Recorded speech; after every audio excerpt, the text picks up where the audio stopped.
Go. Okay.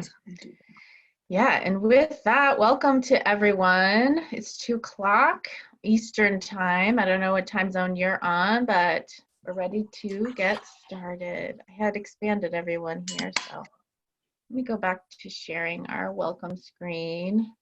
Welcome, everyone.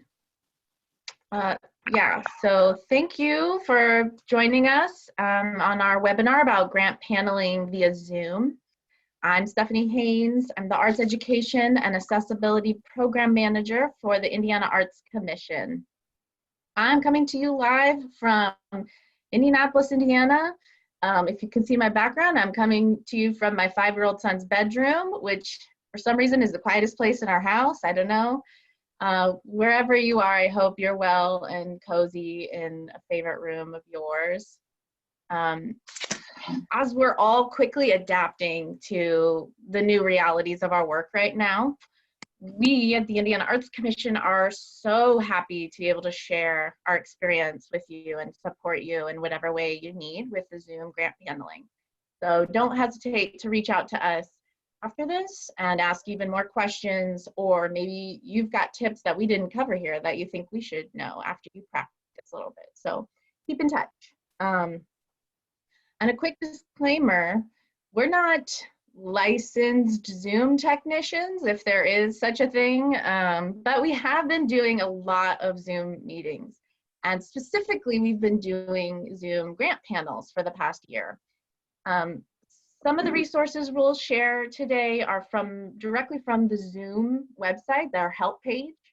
And some of the resources we'll share are our own documentation we've created that's very specific to grant paneling. My colleague, Anna Trageser, has created the most amazing Google document that's a reference guide for grant paneling via Zoom, and she'll show you here shortly. You'll be able to refer to that after this webinar whenever you need to refer back to it. So without further ado, I will introduce my extremely talented colleagues. Anna Trageser, she is a grants manager at the IAC. She specializes in individual artist grants, cultural districts, community development, and many more hats, as you all know. And along with her today, you'll also meet Caption Schnick, who's our grants technology and bookkeeping assistant on our staff here at the IAC.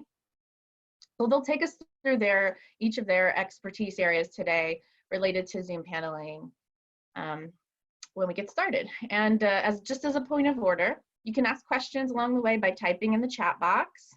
Maybe you know how to do that, maybe you don't, but you should know by the end of this. Or you can just unmute yourself and speak up and ask us a question. We do, as the host, we have the power to mute you or unmute you if you need it. If you're having issues with background noise, we may mute you as needed, and then you can unmute yourself when you're ready to chime in. So with that, Anna, please take it away. Hi, everyone. I am going to go ahead and steal Stephanie's screen sharing situation. But hi, it's great to meet all of you. This is the largest group that we've ever had on Zoom, which is really fun. This is a great time for you to start practicing using Zoom. Of course, Stephanie just said, go ahead and keep yourself on mute because of background noise. But also you can continue to play around with your screen. If you've got full screen mode on right now, you can hit escape on your keyboard and adjust pretty much anything. So play around with it as we're speaking. I first want you to know that you can absolutely do this. It doesn't take that much investment, just some patience and a sense of humor, of course. These kind of memes are floating all around our Teams channel. Now we're using Microsoft Teams. But I will totally explain everything about why we do the way that we do in this process. And then Chapin will show you exactly how to make it work in Zoom, plus some technical tips.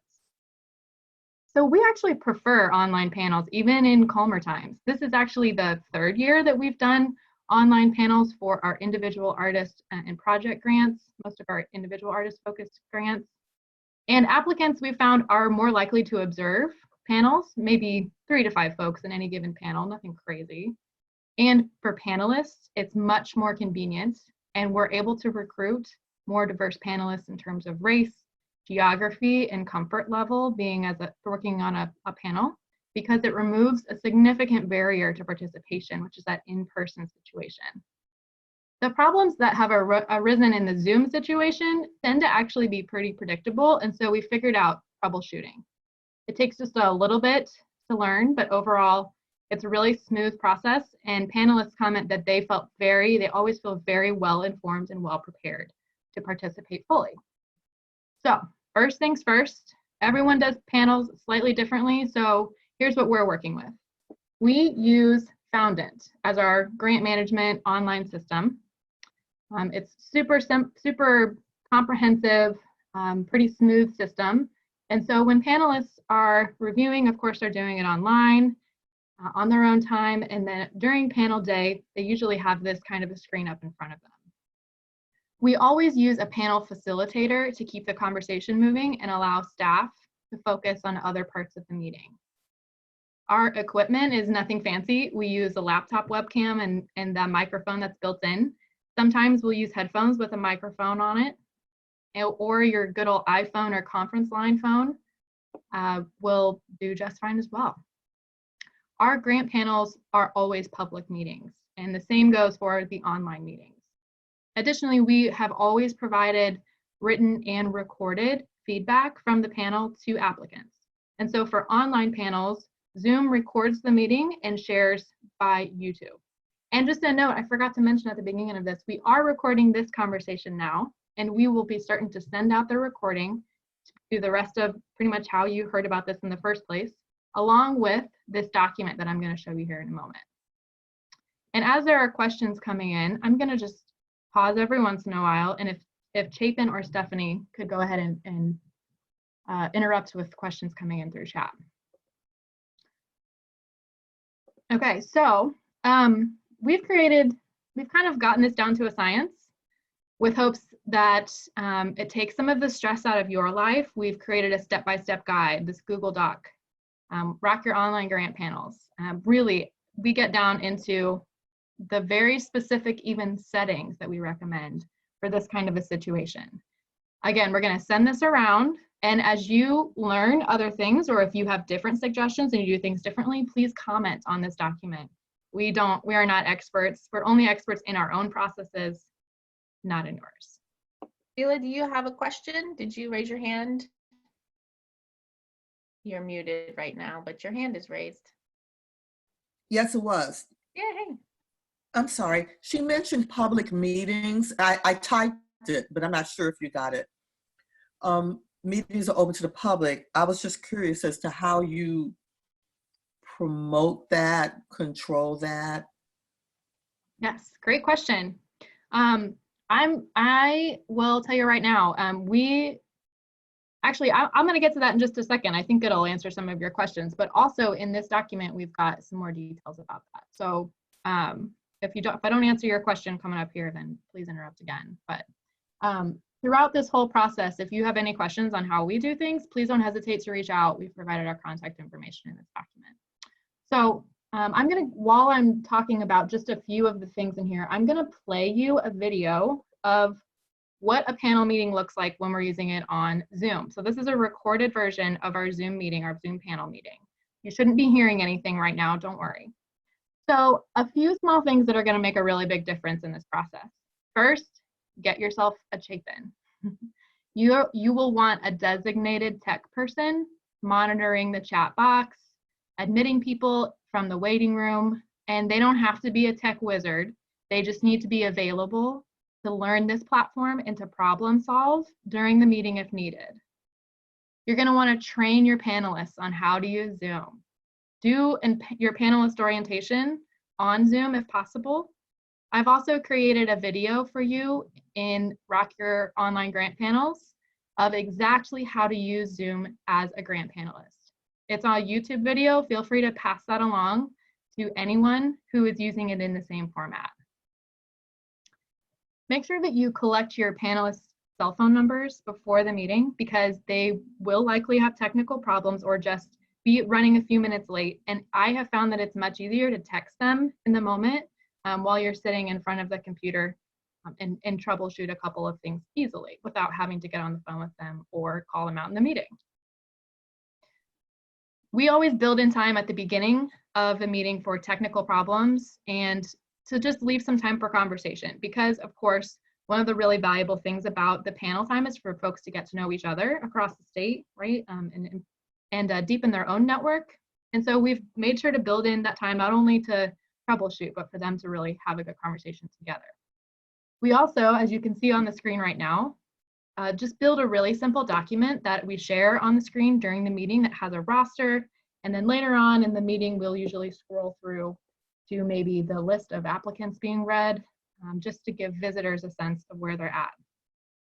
Zoom also has the capability to annotate on the screen. From the host can annotate the screen. And so if you'd like, we haven't quite figured out how to do this yet, we're still learning. You can, I know, mark like which application is being read at any point in the meeting. We also use the waiting room feature. And that's what you experienced likely when you first came into this meeting today. It allows for privacy before the public meeting actually starts. And it's useful for putting a panelist on hold if they have a conflict of interest. Chapin's going to show you how that works here very soon. We also always ask panelists to turn on their webcam if they're able to, if they have one. It keeps them engaged, it keeps them a little bit accountable, and it just really helps discussion. You also, in your panelist training, want to remind panelists to call in if their internet drops. And I go over how to do that in the video that we have linked in this document, the how to basically panel training for Zoom. And Chapin is also going to talk more about how to be sure that your panelists know how to call in instead of using their computer audio. So here's how we make this as much of a public meeting as possible. We always send out and post Zoom information ahead of time. So like you maybe do for regular panels, you might email your applicants and tell them when and where their application is going to be read. For us, this is maybe not the best way to do it, but it's how we've done it so far. We'll post the Zoom information. As you can see, this is just a Google Sheets document with how to access, and anyone who has this information can join the meeting. And basically this meeting exists at all times. And what happens is they'll come on this list, find their name. Okay, my application is being read during this time slot. So that's when I'll actually use this information to join, and the rest of their panel will be there actually doing their meeting. And this is one from a past panel. And so we've also posted the panel recordings from this meeting. So just like what you were watching here, we've created a channel with all of the panels from this program in this year. And that link pretty much takes them here to this channel to find their appropriate panel. I'm sure there's a more efficient way that you could do that, but this is where we're at now. We also follow up, of course, with an email link, sending them this information.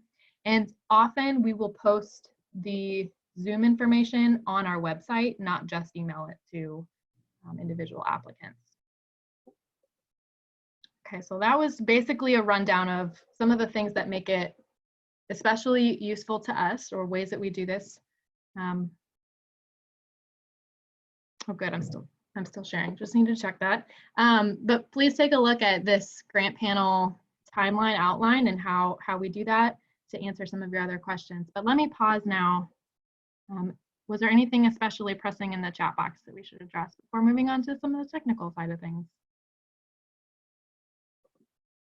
Stephanie or Chapin? I think people like you mentioned the conflict of interest thing, and we're going to show you even more about that later when Chapin leads you through that and shows you how to do that. And what else? Talked about Panel Facilitator. We've had a Panel Facilitator, whether it's in person or online, and that's typically our commissioners who don't have conflicts with any of the applications. You know, it's a yeah, I can talk a little bit more about that. That panel facilitator really leads through introducing each application, announcing the first reader, then moving on to the second reader, and keeping that discussion focused on each application and giving each you know, an appropriate amount of time, but keeping the conversation moving along. It really helps with efficiency, and it helps that it's not a staff person, because the staff person can then focus on other things like making sure scores are coming in or addressing any issues as they arrive with guidelines or criteria. And what Anna had on the screen earlier was a recording of an actual Zoom panel in process. We'll send you a link to that as well. I think she mentioned that's in your in this document that has tons of links in it, that you can see. The main part of the screen is the list of applications as we go along, and then there's the little visual up in the corner of who's speaking at any moment. The facilitator goes back and forth from the facilitator to the panelists. Okay. Great. And Sheila, you have your hand raised. Would you like to unmute yourself?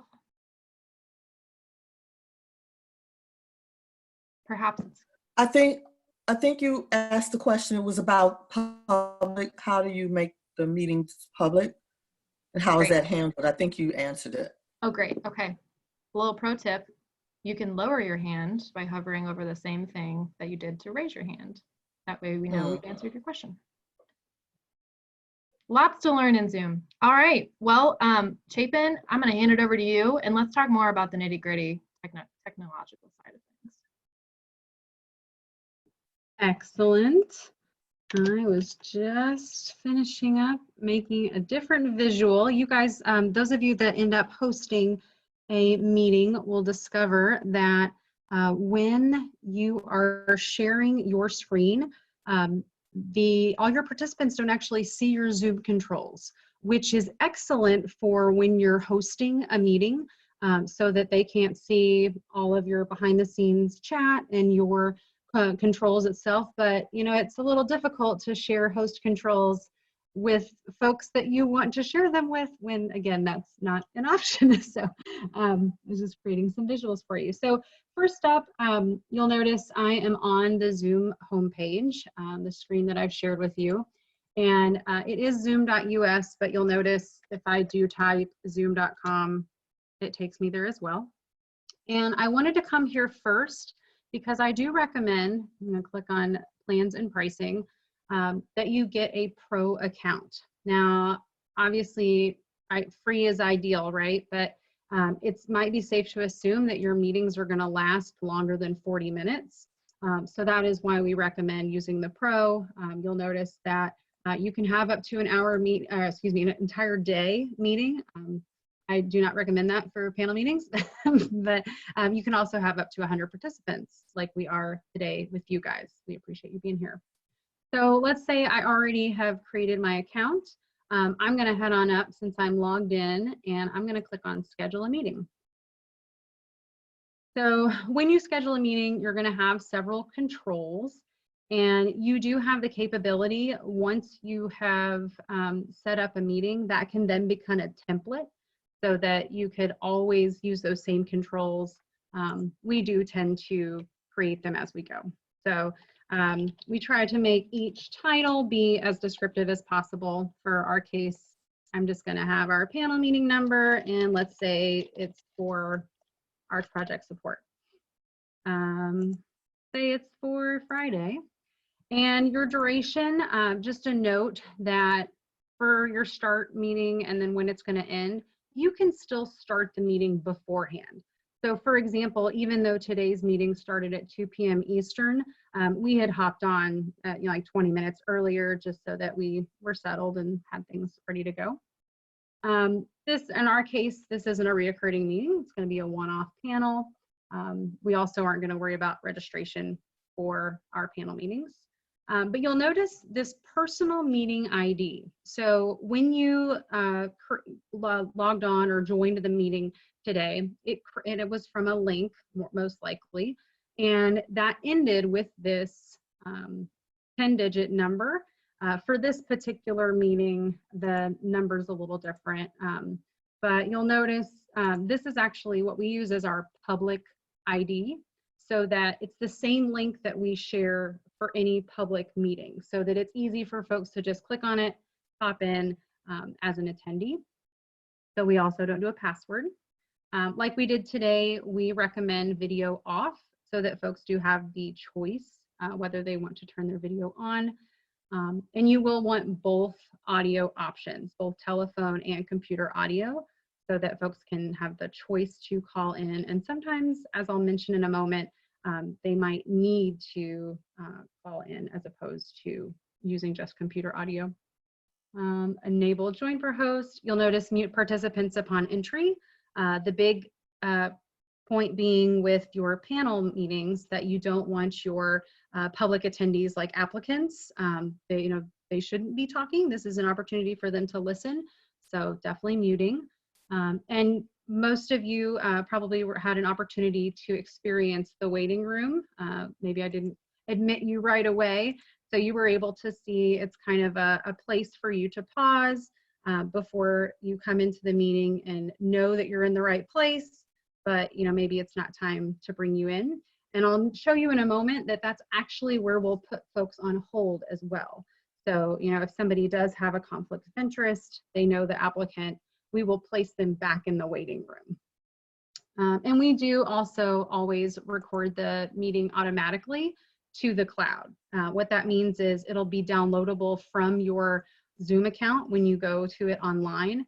And that way, anybody on your team can access it that has access to Zoom. It's not housed on one person's computer.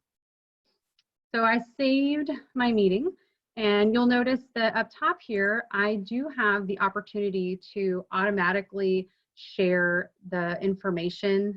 It'll create a Google Calendar meeting or like appointment or Outlook, but you can also click on copy the invitation, and it gives you all of that information that you would then share with the participants, you'd share with your panelists. We do tend to, when we share the information with folks, we will limit the information so it's not overload to the topic, the time, the direct link, so that it's easy to just hop on, the ID, and then one phone number. And so in our case, since we're Eastern, we tend to use the New York phone number because any of those will work. Okay, so now that we've kind of seen how the actual meeting would set up, you'll note from within the meeting, I could join here. You could also, from the meetings homepage in your account, you'll notice we have all of our meetings listed and you can join. But we do recommend that you download Zoom itself. So I'm going to pause before I move on to show you some host controls in case anybody has a question. So I'm not bulldozing through the scheduling meeting. Somebody asked, have you ever exceeded your online storage limit for recording to the cloud? Great question. So I actually was just cleaning that up today. What's kind of interesting is that even though Zoom says that we have a cap at 1 gig, we have never had issue with going over. So for example, when I looked today, we actually had 5. So I just made sure to download those and archive, put them in the delete folder. And so now we're down below 1, and we haven't had any Zoom police yet. So far that hasn't been an issue. And how long do our Zoom panels typically last? Oh yeah, so yeah, I see Anna mentioned that we do plan for about 3 hours, and that's with 15 to 17 applications. Yeah, so depending on how big of an organization you are and how many applications you have to review, that will certainly change the length. But it's going to be similar in length to any in-person panel that you've had, just maybe accounting for technical issues. Okay, so I'm going to now switch my sharing. You may remember earlier I mentioned that because I am sharing from like the host information, I can't show you my host controls, which is kind of defeats the purpose for today's purposes. So what I've done is I have taken some screenshots. So what you're seeing now, clearly this Word document, I've put some screenshots in, but you'll notice at the bottom that this is what the difference would be if you are acting as the host. So I still have the same microphone options that you have, and you'll note that I have a microphone icon for audio because I'm using my computer audio. Those of you that called in Instead, you will have a little phone icon. And next to the little arrow with audio, another little screenshot for you, there are several different options. You can always change your audio type. You can switch to phone audio and even leave computer audio. So that's just a heads up. And also with the video, there are additional settings if you choose to use the video choice. Okay. I did want to pop over. You'll notice that there is an invite option within hosting the meeting, and that gives you a chance to see all of the information again. So whether you needed the phone number at a moment's notice, you can actually send an email from within it if you needed to send that on to someone. Manage participants. I'm going to scroll down a little longer to another screenshot here. So you'll have the same list that you guys see of the managing participants, where when you click on your own, you should only see rename and likely mute.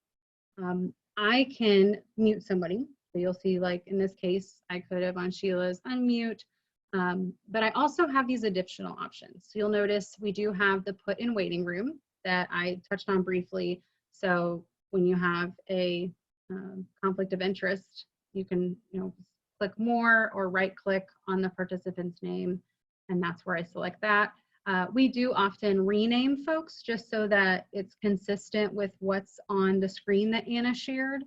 So the panelist full name that's on there, or the facilitator, so often our commissioners. And you'll notice I do also have the option to make co-host or host. So in this case, I added my colleagues as co-hosts, so they see the same controls at the bottom of their screen that I do in my little screenshot. A couple other quick things I wanted to note.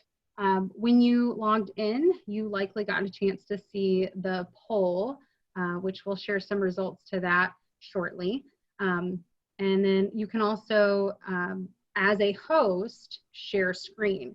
Now, you'll note on your own Zoom controls right now, unless you are a co-host with me, you won't have a share screen option, and that's because we changed that setting so that our attendees didn't have that control, but you certainly could. You could make sure that folks have that as well.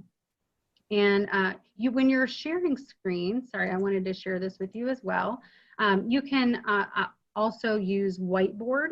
Anna mentioned annotation, so you can type on to what already exists, whether it's highlighting or typing directly on the screen. But you can also open up a whiteboard and type directly. Many of you have already experienced the chat function, so that's kind of self-explanatory. We talked about recording. If I were to click on this and it were an active control, I would have the choice to switch it to computer as opposed to cloud, pause, stop, etc. And then finally, over here, you'll notice we have both closed caption and support. So closed captioning, you can assign someone. So for example, if I've asked Stephanie Haynes to hop on and be typing on our behalf, then that would show up. You could link a third-party company, which we actually had a conversation with earlier today. And then finally, the support is an opportunity for a host to directly communicate with a participant that's having issues. And it will allow me to request use of your computer, which we don't use that. Just want to let you know that it's an option. Hey, all right, can we pause for questions? Absolutely. Yeah, so closed captioning, I want to answer that one. Yes, that's a great function. You can, like Chapin said, have someone live transcribing.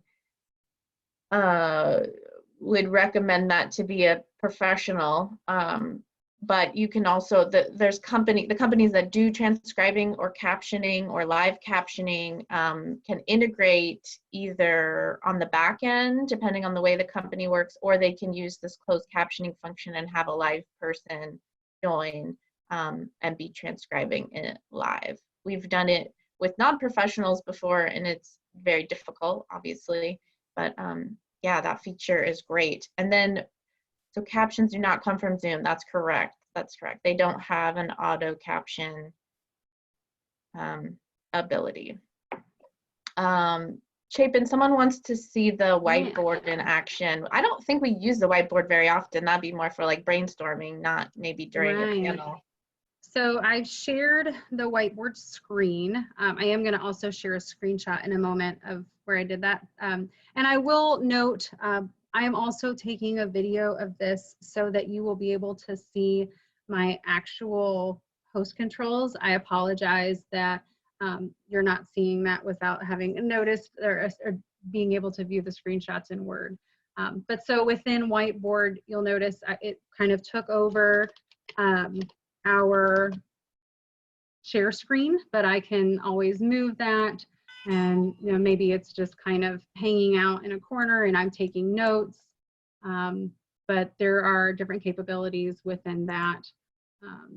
I can draw and so forth.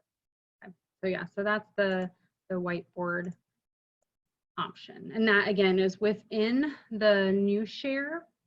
So sorry, I'm scrolling back up to my images here and the share screen. But again, in the video that I will share with the materials that Anna is going to follow up with and Stephanie's going to follow up, there will be a more concise video of me clicking through these options. Can you turn on the closed caption function for just a second, and then we can demo it? Let's do that. Okay, so let's see. I'll assign Miss Stephanie. Okay. So we've got Stephanie on to closed caption, unless you want me to do that part. So she'll start typing and we'll pop up in a moment. When you, here we go. There we go. This is me typing. There we go. So then there's a button, and once you're in the transcribing box, I have a little pop-up box when I'm closed caption transcribing here. You can, there's a little button that says use a third-party closed captioning service. So you would integrate an outside service into that. Okay, cool. Chapin, can you talk about common technical problems during a panel meeting? Absolutely. So a lot of times there will be maybe feedback, and that's because maybe someone had spoken and they forgot to mute themselves again, because we'll sometimes have that problem where people will be, talking on top of each other, which, that happens. There's a lot of people in the meeting. So there is the mute all function for hosts, and also we'll encourage folks to maybe log off of Zoom and then call back just using their phone, because they can still participate actively by audio without actually seeing the folks, since they likely will have the information pulled up, like Anna was talking about, having your panelist information. And by the way, with the we talked about putting folks in the waiting room for when they have a conflict of interest. Then, once they return, or if somebody has to call back in, especially like a panelist, then in that case, we would just have the facilitator move on to the next reader. And then when that person returns, then they would have an opportunity to share their thoughts at that point. So still not, they still get to be engaged, just maybe slightly later. Yeah, so if I could just reiterate, Yeah, the bottom line there is that if they have any issues hearing you or you hearing them, we always just say, just ditch your internet audio and just go straight to phone. It is not worth you trying to troubleshoot why their internet isn't working. Just go straight to phone. And so we always say that in training. I remind them at every chance I get, not that it happens all the time, but when it does happen, they're much better prepared. And this video I provided you on how to use Zoom as a panelist, I go over exactly how to do that with your panelists. So feel free to just share that. So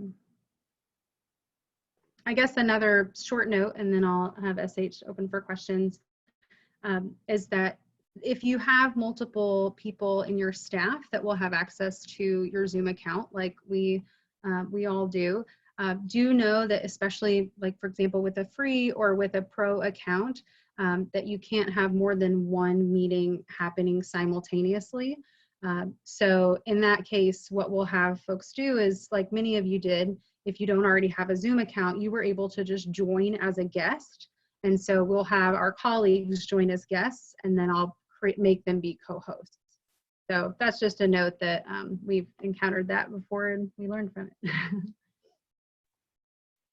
Great. Thank you, Chapin. Thank you, Anna. We're going to do a Q&A time now. You can provide your question in the chat box or join in, raise your hand. There are a lot of people in here. I do recommend the chat box just so we don't miss anyone's hand being raised. But the main question I'm going to go to Anna is, can you go back and talk more about the panelists navigating what we use is our grant system, which is Foundant, or any grant system. So having multiple web browsers open while you're having Zoom open, how does that work? Is it confusing? Great question, and a common one as well. So like you did when you came into Zoom, you've got lots of different ways that you can adjust how you're viewing things. And again, in this panelist video I've created for you, I'll pull it up here on my screen so you can see that what I'm referencing. I go over exactly showing them how to navigate between different views. And so what I recommend, ultimately, you don't have to have Zoom pulled up in front of you for it to continue working. If you want, if you want your dashboard, your online system be forefront, you can ignore Zoom and you don't have to see anything at all.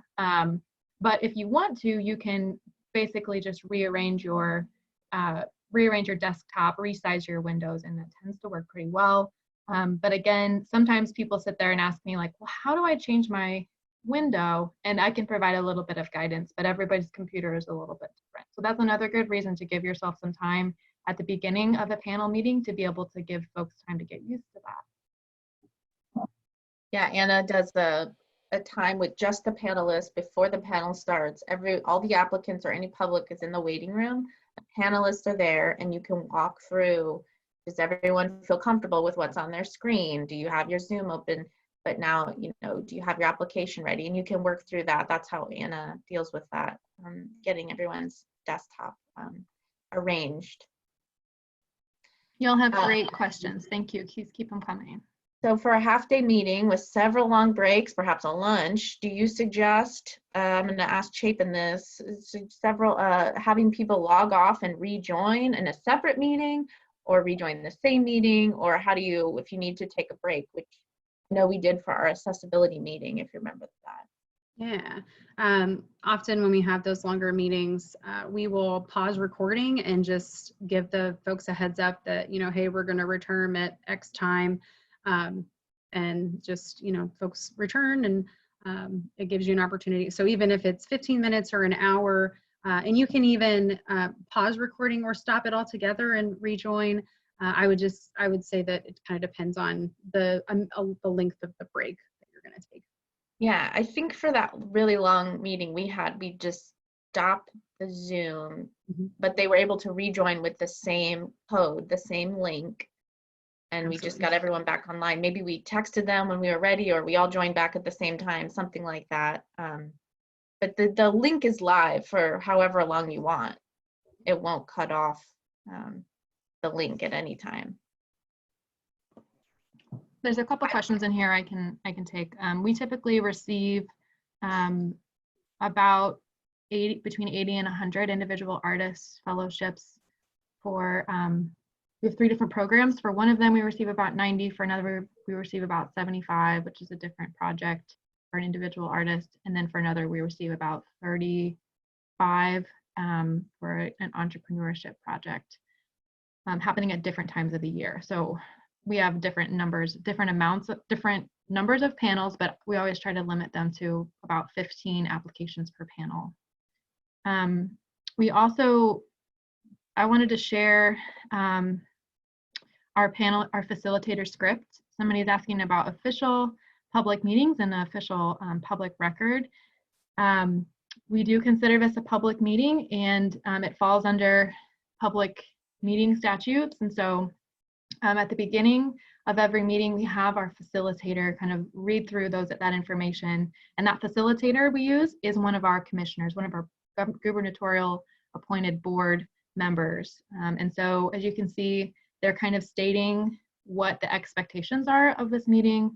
And we also do not have a provision in our public meeting laws for public comment. And so we just note that at the beginning of it. And typically when we share on screen, if we ever share like the roster, maybe you saw earlier, we also note that on screen at all times that there isn't any provision for public comment in this meeting, but they're allowed for it to observe.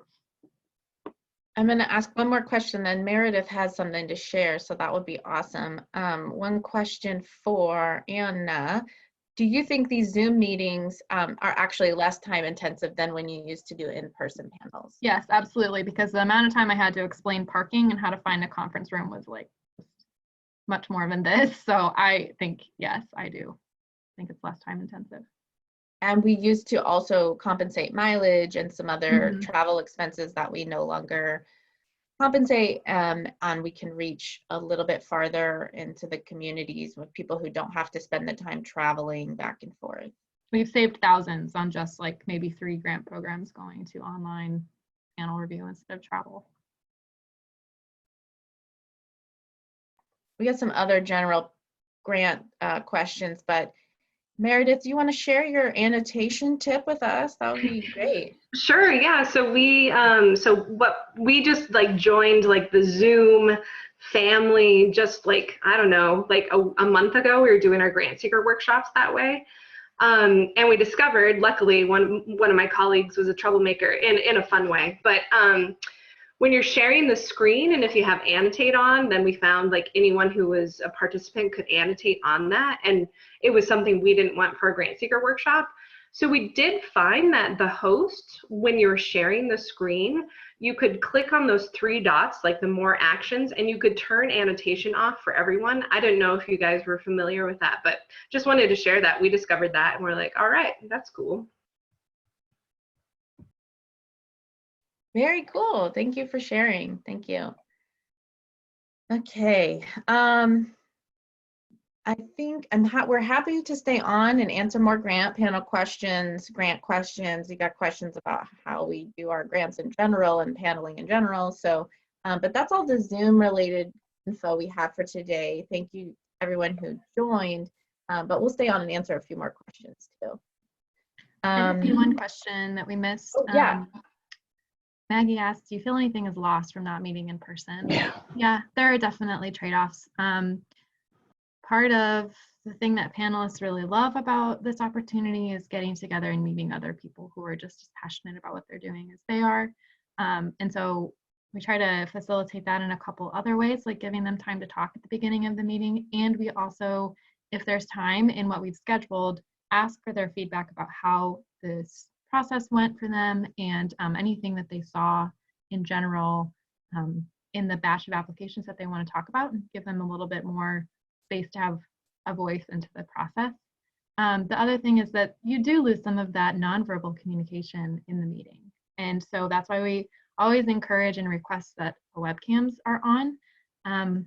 But sometimes you do have to pause a little bit longer to make sure that no one's getting cut off, just because there's not that opportunity to express that I have something to say when you're sitting next to someone or when you're not sitting next to someone. Anna, would you mind dropping the link to your Google Doc in the chat box right now? People are ready to check that out. We will also share out the recording link of this, the link to Anna's Google Doc and all her examples, and there's a couple videos we'll also share from Chapin and Anna, so that I will share that back through email. We'll put them back on the listserv, whatever listserv you got it from. I'll try to share back out on that listserv, or you can email the Indiana Arts Commission. Anyone on our staff here knows what's going on with this, so we can get back to you as soon as we get this recording up on YouTube. It usually takes a couple days. The Zoom records the chat. Yes, thank you, Martha. If you do have a robust chat situation like we do today, when you're done, it will download all that information. You can keep it and go back to it. or I can share it out with someone. There's Yeah, the that's a Google. good point. And also, when Zoom records, it's not only the video, but also audio in addition to the text document. So you'll have I three think, materials. yeah, I think all the slides we showed today will be in our documents. We'll make sure the recording takes a couple days before we'll have the link ready, and then you can share it out with your colleagues. I think there's a question here that you can answer, Stephanie. Benjamin asks if, for individual fellowships, if they are looking for the option for a live performance, to view a live performance, I'm guessing from the applicant that they're reviewing right there. Do you have thoughts about how that might work easiest, or do applicants dial in for a particular time? Oh, wow, what a great idea. I know you have experience, Stephanie, having reviewed at least teaching artists doing something. Yeah, the auditioning kind of process. Yeah, I would do that. I would time the Zoom meetings. I would have a one long Zoom meeting, but I would have people join and wait in the waiting room. And then when it's their time to audition, I would bring them in from the waiting room.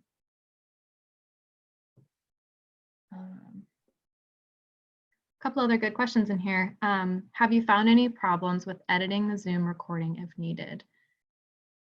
Zoom has a little bit of capability to trim the beginning and end. And so I found it very easy. You can share the recording straight from Zoom if you'd like, and you can control when the meeting starts and ends and how the link you provide follows those ending points. Otherwise, I have also downloaded a video from Zoom and manually trimmed it on my computer. Didn't take me too much work, so that I could upload it to YouTube and we could continue to keep it live without taking up space on our Zoom cloud. And I think Bridget could probably chime in the chat box, but a lot of our editing, the communications marketing team does through YouTube. I think they can trim stuff. They can maybe add a title slide or something like that. Yeah, you can trim on YouTube. They have a beta studio right now, but also we use iMovie a lot, just a real simple editor. I did see that someone asked about how that affects the publicness of the meeting, and typically we have never cut out someone's comment or anything like that. When we're talking about trimming or, adding a title slide, we're talking about, taking off us getting settled at the beginning or us getting off at the end. So we never edit anybody's comments or anything like that. Great clarification. Caitlin also asked a great question that we didn't talk about. She asked, as a public meeting, is there a way for an applicant to dial in and listen without their name appearing to the participant list? We currently allow folks to attend and observe our meetings, but ask them not to identify themselves to the panelists. Great question. Chapin, do you have tips for that? I guess I would recommend that for that, folks can, when they join, you may have noticed that when you were able to type in the, like if you were to enter from Zoom itself and you enter a meeting ID, you'll have an option to change your name at that time. The same is true right now in the participant list. You can rename yourself. So that may be one easy, quick way that when somebody comes in, they just get renamed to a number. But that's a great question in that I'm not familiar with being able to come in anonymous. So I will do some digging unless one of you guys know. I was thinking, Chapin, that you also probably, as the host, have the opportunity to change the name that appears on that participant list. And so Absolutely. If you felt, maybe Caitlin, if you felt like it was important enough to you, you could scrub that and you knew who your panelists were. Mm-hmm.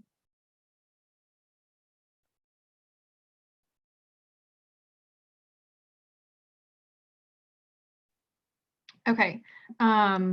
Great question. Jared is also asking about, do we have a panel procedure in place for information correction? Like if a panelist states a fact-based misstatement, does the public have a chance to submit a request to address the matter?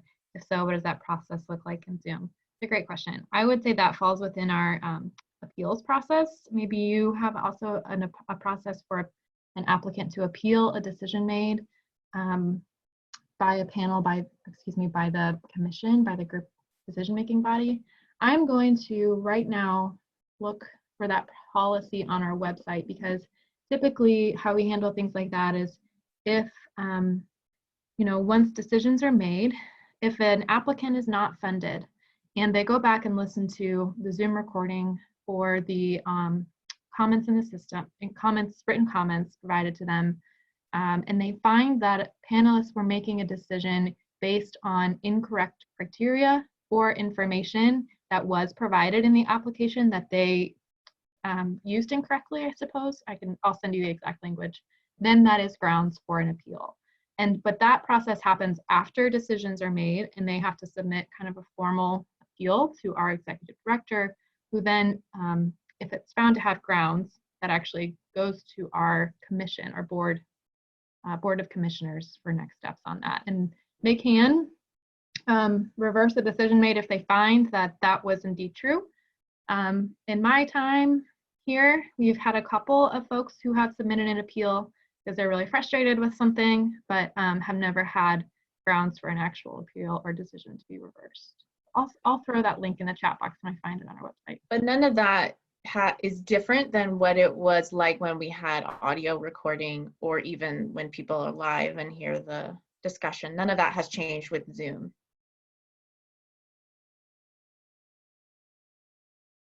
So many good questions. Thank you, everyone. I think it is almost 3 o'clock.